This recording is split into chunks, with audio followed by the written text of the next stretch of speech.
Pastor Doug here from Crossroads. It's great to be with you. I hope that today's message will draw you closer to Jesus.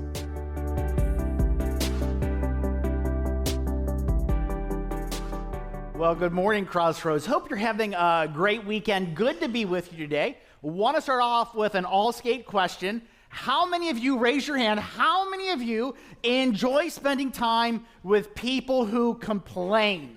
You know, you have a unique twist, maybe it feeds your soul or something like that. Okay, I don't see any hands going up at all. Nobody is saying they enjoy spending time with people that complain. But isn't it so easy for us to complain about the littlest things to the biggest of things? I don't know if you saw the news this past week. It was pretty traumatic. Florida going after Pennsylvania. A group of individuals in Florida have filed a lawsuit against Hershey. And maybe you've experienced their pain. Maybe you've experienced their trauma because they bought something that looked like this. And they expected it to be this. But then it looked like that. And so there is a lawsuit. And if you have been emotionally traumatized because you've experienced the same pain, you expected to buy something and eat a peanut butter-filled football. You know, rubbery on the outside, peanut butter on the inside. But then you got this. It's not too late. Lawsuit is open for more people to join. But man, we can just complain about anything. It's not hard for us to figure out what to complain about. And we don't enjoy spending time with people that complain, but sometimes we find ourselves on the other side of those conversations. Somebody that seems to just have a gift of complaining. And I don't know what you think about in those situations. But when I am around, I'm on the other side of the conversation with somebody who just complains. This is where my mind goes. This is what I think about. I think about death. That is actually where my mind goes. I think about death. Now, I need to clarify that, right? I don't think about killing the other person. That is not what I'm talking about. I think about my death and going to heaven because my understanding of heaven is I don't think there's going to be any room for complaining. And I think there will be some people in heaven that will have very little to say because here on earth, they were gifted at complaining. And now, I don't think they'll be thinking about it. They definitely can't say it. You know, those streets, they're just too shiny. They can't say that kind of stuff. Those pillars made out of pearl, that's poor stewardship. They're not going to be able to say those kind of things. So when I'm on the other side of someone who complains, I simply think about death and heaven and, man, never having to listen to another person complain again. But the rub is what? That I so often find myself complaining. That if I start to track my life or listen to my internal thoughts, complaining can start on my end. And for me, some things that I might find myself complaining about are other drivers. Never complain about my own driving. Other drivers. I'm like, okay, the light's been green for 17 seconds. I know what's going on your phone is important. Probably saving the world from, nuclear Armageddon. But the light's been green. Let's move on already, everyone. That's one of the things that I can find myself complaining about. Or I can find myself complaining about, this is rough, right? Parents who don't parent. That is a pet peeve. There's a place where Denise and I go on our walk where we're going around this one set of fields where there's always activity going on. There's always tournaments going on. And last weekend, we took our dog for a walk during the tournament, and we're walking around that park, and there's just like junk and food everywhere. Not in the trash cans, on the ground, in the grasses. And I'm complaining, come on, don't these parents know how to parent? And I got to tell you, I judge people. Because between football tournaments, soccer tournaments, and lacrosse tournaments, there are some that are worse offenders than others, and I'm not going to reveal to you my order of priority in that, but I can complain about those kind of things. It's easy to find myself complaining, and those are the little things in life. Those are the little things in life. There are some bigger things that make me think, I just go into a complaint fest, a whine fest, and I just have to stop the complaining. I have to quit complaining. I have to change my perspective. Because one of the questions I normally ask myself, and I think it's a great question for us to ask ourselves when we catch ourselves complaining, is can I change my circumstance? Because if I can change my circumstance, I can work in that direction.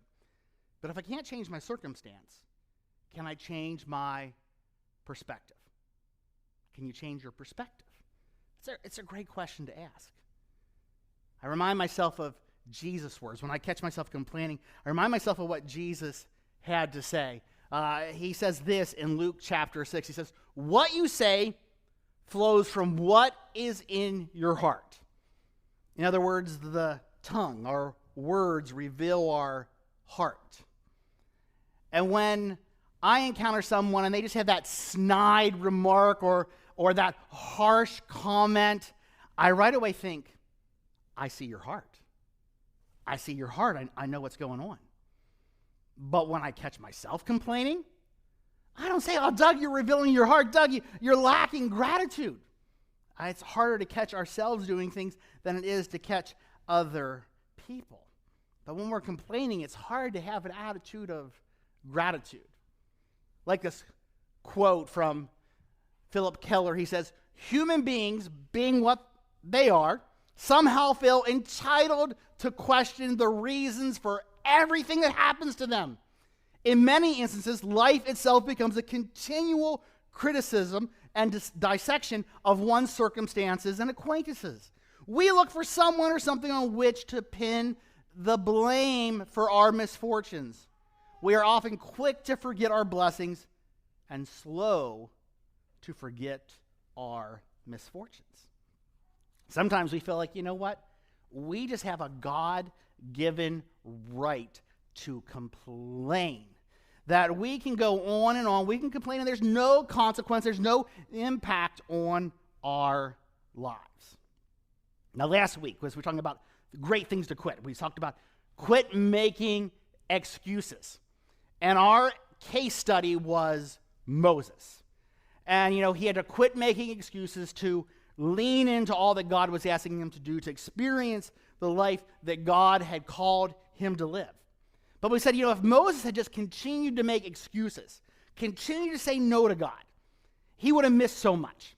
He would have missed the mighty miracles of what God had done. He would have missed incredibly powerful, intimate times encountering God. But he also would have missed out on something else. He would have missed out on people constantly complaining and grumbling. Because when Moses said yes to God and he led the Israelites out of slavery and into freedom, he encountered criticism, he encountered complaints, he encountered grumbling again and again. So that's our case study today, the Israelites in their complaining. Because, if complaining was an Olympic sport, the Israelites would have got gold again and again and again. So here's the context. Here's where we're going to join the story. After generations of living in slavery in Egypt, God, working through Moses, led the Israelites out of Egypt by his powerful, miraculous, mighty hand, led them out of slavery, led them out of Egypt, and began the journey to the promised land. And Pharaoh, who had let the Israelites, let the slaves of the nation go, his heart is hardened. He has a change of mind. So he calls up his vast military might, all of his chariots, all of his soldiers, and they head out in hot pursuit after the Israelites. Now imagine you're the Israelites. You've left the land of slavery by God's mighty hand. You have begun the journey to freedom to a promised land. And you see the greatest military in the world coming after you. What do you do in that scenario? What do you do in that situation? This is what the Israelites did. As Pharaoh approached, the people of Israel looked up and panicked when they saw the Egyptians overtaking them. They cried out to the Lord and they said to Moses, "Why? Why did you bring us out here to die in the wilderness? Weren't there enough graves for us in Egypt? What have you done to us? Why did you make us leave Egypt? Didn't we tell you this would happen while we were still in Egypt? We said, leave us alone. Let us be slaves to the Egyptians. It is better to be a slave in Egypt than a corpse in the wilderness. Now remember my question. What would you do? How would you react when an enemy is bearing down on you to capture you or to destroy you? What would you do? I don't know about you, but to me it seems like in a very inappropriate time to play a round of I told you so. Told you so, Moses. You weren't listening. I told you Pharaoh would change his mind. We told you this would happen. We said, just leave us alone. Let us be slaves. It's great. It's all good. We told you so, but you wouldn't listen. You made us leave slavery. You made us begin the journey to freedom and the promised land. But what would you do? What do you do in life when your circumstances are dire? When it feels like the enemy is bearing down on you or the world is collapsing around you? What do you do? Do you pray? When an enemy's going after you, what's your natural tendency? Is it fight or flight? Do you pick up a rock and you're ready to rumble? Or do you just, you go off and you hide and you run away? What do you do? But if your first reaction is one to complain, there's probably some things that God would love to have you quit doing in your life.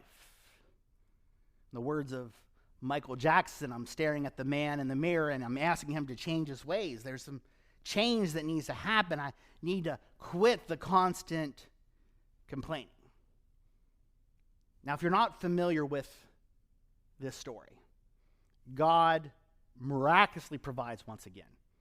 The Israelites are freed and Pharaoh's army is decimated. It is destroyed. And surely you're thinking, now that the Israelites have saw God's mighty hand, not just in being released from Egypt, but God's mighty hand in saving them from capture and destruction, destroying this vast military might. Surely from now on out, it's just going to be like a praise fest. Regardless of circumstances, it's going to be like always praising God. And it's going to be so much easier to trust God. No matter what's going on around them, they'll just always be leaning into, well, God did this then, he'll do this now. They're just going to trust God again and again. The days of complaining are over. The days of grumbling are behind them. Let's fast forward to Exodus 16. Here's the context. Food is getting scarce. And the initial reaction of the Israelites is, if only the Lord had killed us back in Egypt, they moaned. There we sat around pots filled with meat and ate all the bread we wanted. But now you have brought us into this wilderness to starve us all to death. Now, we all get a little hangry, right? Some of us more than others, but it's a different level when your reaction to say, to go for the good old days. Back when we were slaves, unlimited, all you could eat bread. Unending work, whips to the back. If only we could go back to the good old days. Now, we can be harsh on the Israelites and have just a little bit of fun at their expense. But don't we do the same thing? We're all pretty gifted in one way or the other. I can pretty much guarantee you in the past few weeks, you've encountered someone who has complained about the weather. Why does it rain every single Saturday? It's too wet, it's too dry, it's too cold, it's too hot. We just go into complaining mode. Change our perspective. beauty of the creation, God who nourishes with the rain and then with the sun brings such tremendous growth. Have you ever saw a rose bush like we're seeing this year, just filled, overflowing, way down? It's a change in perspective. We complain about our jobs instead of ever thanking God for his provision. We complain about school as opposed to saying, you know what, we get to learn, we get to be educated. That wasn't true for so many people throughout history. That's not true for a lot of the world right now, but I get to have an education. Oh, and do we like to complain about politics? Like, I can not only complain about politics with the best of them, I can complain about people that complain about politics with the best of them. I can go there. And we all have legitimate things that we complain about. But we complain like God doesn't care. We can complain like there's absolutely no consequences to our lives. Just like the Israelites. Exodus 16. Then Moses added, "The Lord will give you meat to eat in the evening and bread to satisfy you in the morning, for he has heard all your complaints against him." What have we done? Yes, your complaints are against the Lord, not against us. Then Moses said to Aaron, "Announce this to the entire community of Israel. Present yourselves before the Lord, for he has heard your complaining." And you can probably imagine the Israelites in this moment. We weren't really complaining against God. I don't think that's what was going on here. It was more, we were just expressing our non-fully joyful thoughts on the journey from slavery to the promised land. And really, if you think about it, Moses and Aaron, our complaints are really just directed at you because we get it. God's put you in spiritual leadership over us, but you too are just so far from perfect people. So we have plenty of room to complain. Our words of non-gratitude were never intended to reach the ear of God, so let's just erase all that and pretend it never happened. And you and I, we live and we complain like God is never offended. Like there are no consequences to our constant complaining. Let's jump over to Numbers 11, staying in the story of the Exodus. Soon the people began to complain about their hardship, and the Lord heard everything they said. Then the Lord's anger blazed against them, and he sent a fire to rage among them. He destroyed some of the people in the outskirts of the camp.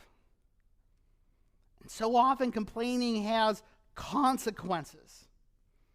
And so often for you and I, the consequences are missing out on the life that God desires for us to live.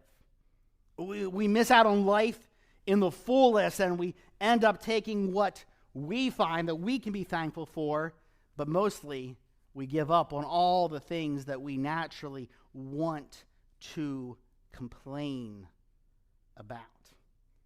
And the consequences for the Israelites, the real consequence, the big consequence, is they miss out on the best stuff.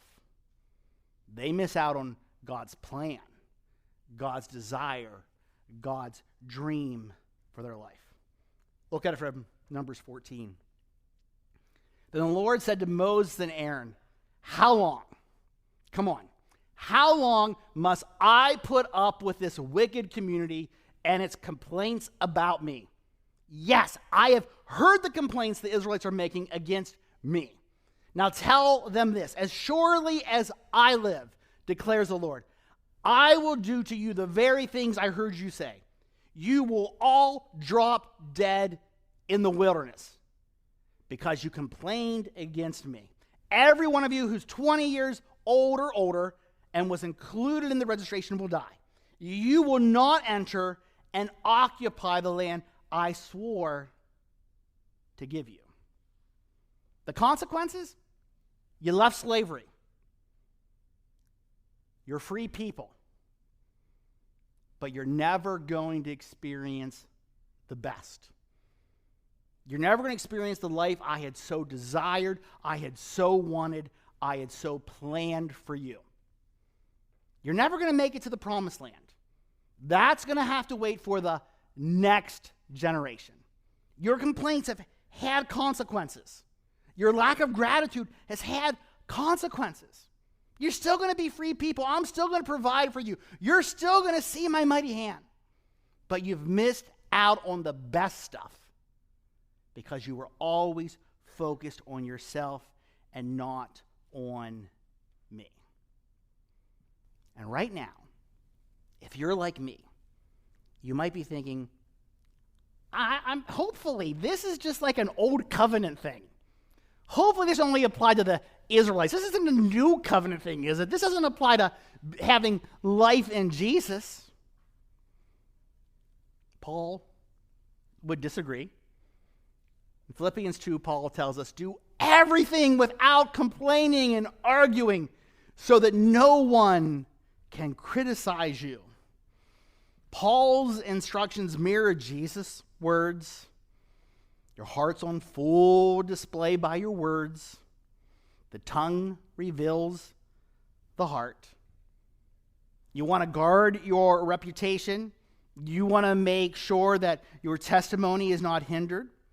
He'd say, just quit it. Just stop the complaining already. Stop the grumbling already. It's time.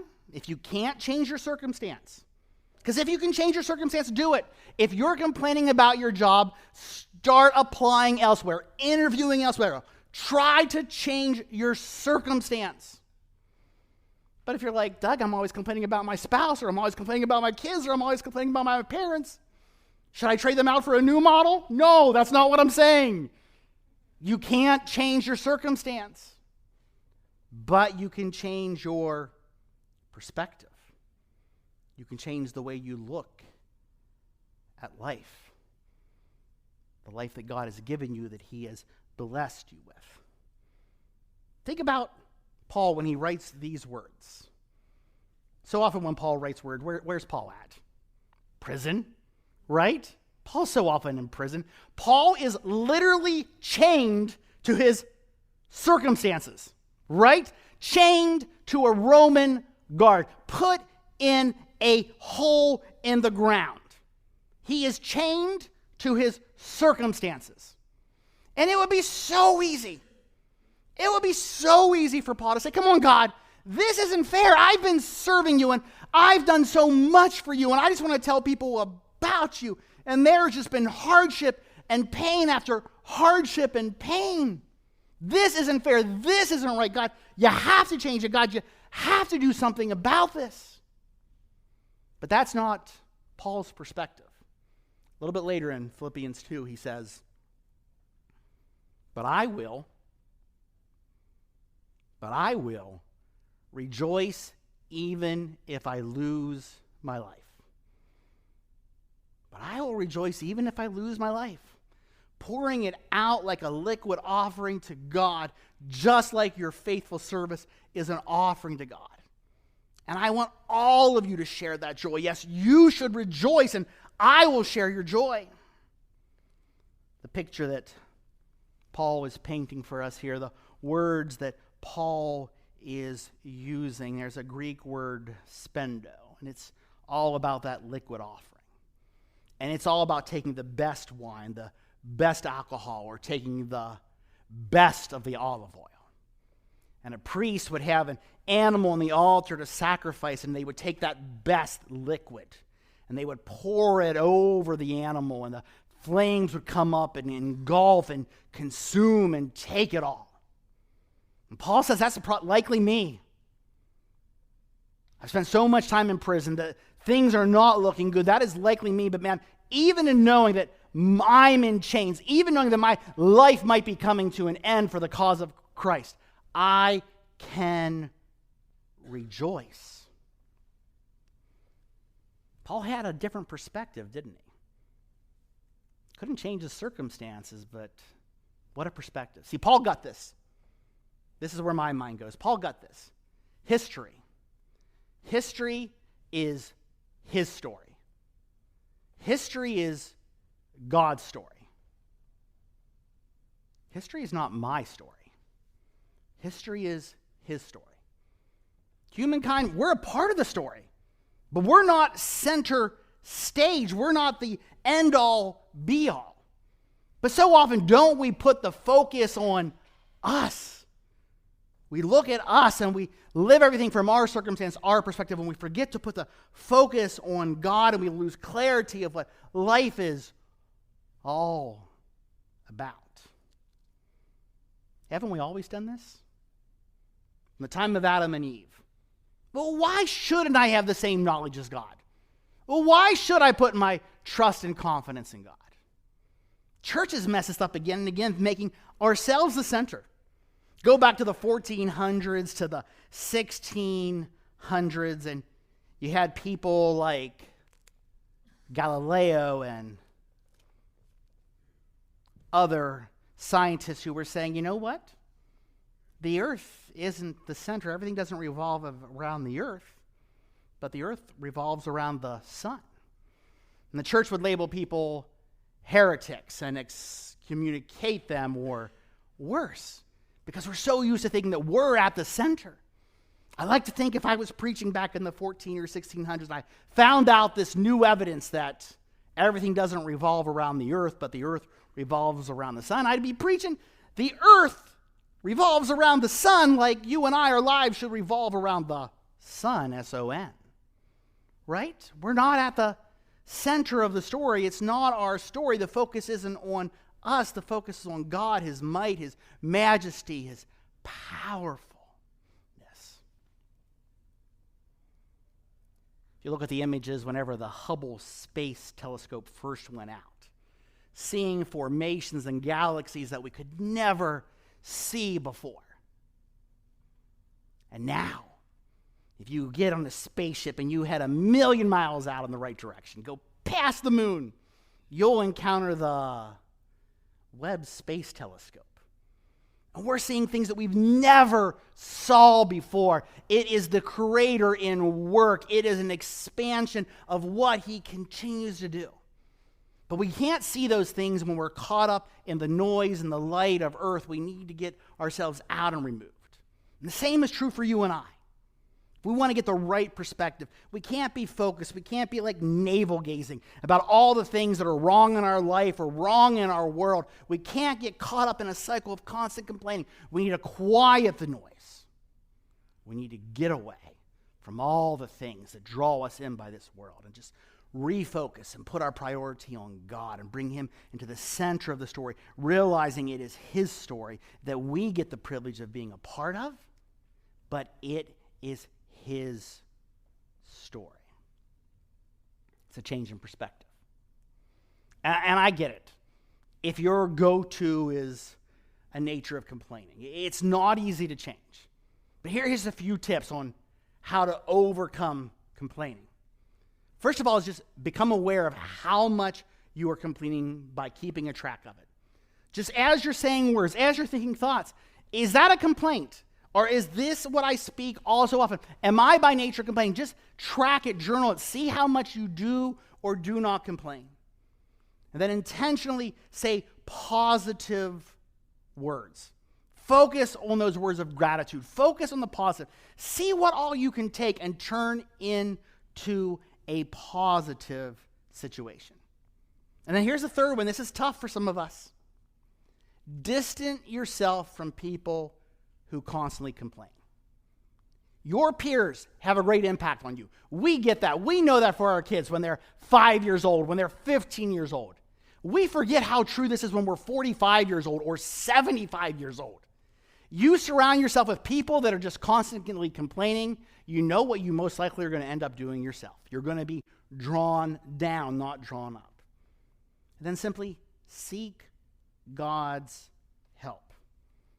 Say, God, I don't want to be a person that complains all the time. I don't want to be a constant grumbler. I really do want to just quit it. So God, would you forgive me? And God, would you help me? here's the next step for everyone this week. I challenge you to a complaint challenge. And I got to be clear, this does not mean we're going to see who can complain the most this week and then give you a prize. That's not what we're talking about here. Complaint challenge. Just every day, be on the lookout for complaints, yourself or others. And then that's the challenge part. Not just see it, but try to turn, oh my words, I was complaining about the weather. Oh my words, I was complaining about this part of my job or my school. Oh my words, I was complaining about this not happening in my house. Or I was complaining about this. Try to change your perspective. Try to turn it in the right direction. And then the question is it a circumstance or is it a perspective? Can you change the circumstance you're complaining about? Stop complaining about it and try to change your circumstance. But if it's something you can't change, it's a circumstance that you cannot change, then lean in and see how you can change your perspective. But together, may we just quit it. The grumbling, the complaining, the making excuses. The things that keep us from living the life that God would love us to live. Life in its fullest. Let's change our attitude. Let's change our perspective. Thanks again for listening. Any step you take towards Jesus is a step in the right direction. You can find out more about us at crbic.org. That's crbic.org.